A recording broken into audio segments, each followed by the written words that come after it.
So basically, the goal is to create nga, parang motion capture nga. So parang instead of just the 2D version of documenting movements, so we're trying to introduce a 3D motion capture para mas ma-preserve siya, and then more people will be able to appreciate it and study it.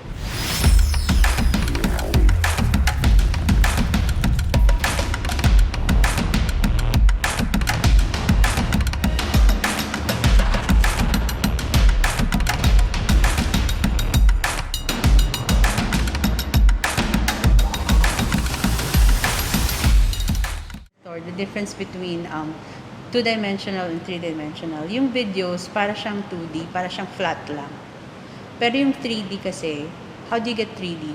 While you're watching it, you can move the view as I am moving.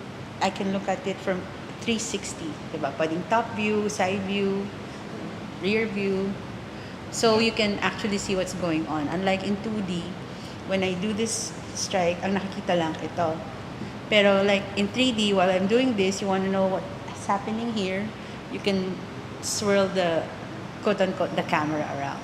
Especially since, di ba, ang dami nangyari na motion sa joints, like in the shoulder joint. So, mahirap siya aralin pag 2D lang, lalo na if ang intended audience kasi dito is teachers and other fellow educators. So, And also learners. and of course, learners. So, the best way to learn, like, for example, the way we learn in anatomy these days, di ba, meron na mga apps that you can view how the bones move or the muscles move. Ito, how the movements happen as they're in real time. So, biomechanics is basically it's understanding movement based on the forces that caused it. So describing, which is kinematics, and then kinetics, which is understanding the forces behind it. At the moment, hanggang description na muna ng movement yung kaya naming magawa with this technology that we have. Pero later on, since first step talaga into understanding movement more, later on, hopefully, we'll be able to understand how forces are actually produced and how they differ based on different movement patterns and different harness systems. Yeah. So, where biomechanics enter is, we're trying to highlight the different entry points na pwedeng ma-examine yung mga sinasabi namin kayo na similarities and differences. Like for example, may martial art, may system na very elaborate sila dun sa very round movements.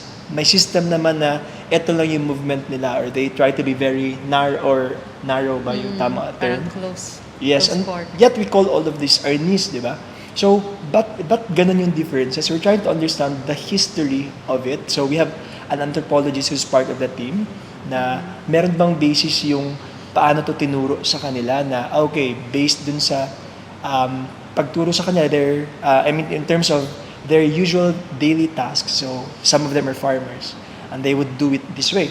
Well, some naman are mas andun sila sa sugarcane. So, eto naman yung directions nila. So, all of those are actually part of understanding ourselves as Filipinos and understanding how it actually happened. Because like Brazil, for example, they have capoeira, di ba? This is actually very original among Filipinos na we have arnis. Yeah. No. I think we should be proud of that.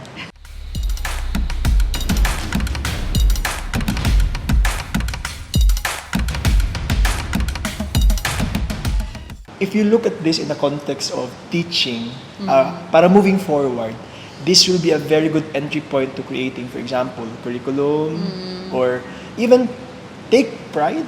Yeah, tsaka learning materials, and not just learning materials, also teaching materials. Teaching materials, definitely. Yun talaga yung primary goal niya. Teaching materials, learning materials, and at the same time, when you learn about it, you understand it, then you want to learn more about it, Exactly. and then we get to figure out who we are Yeah. in terms of movement. How do Filipinos move?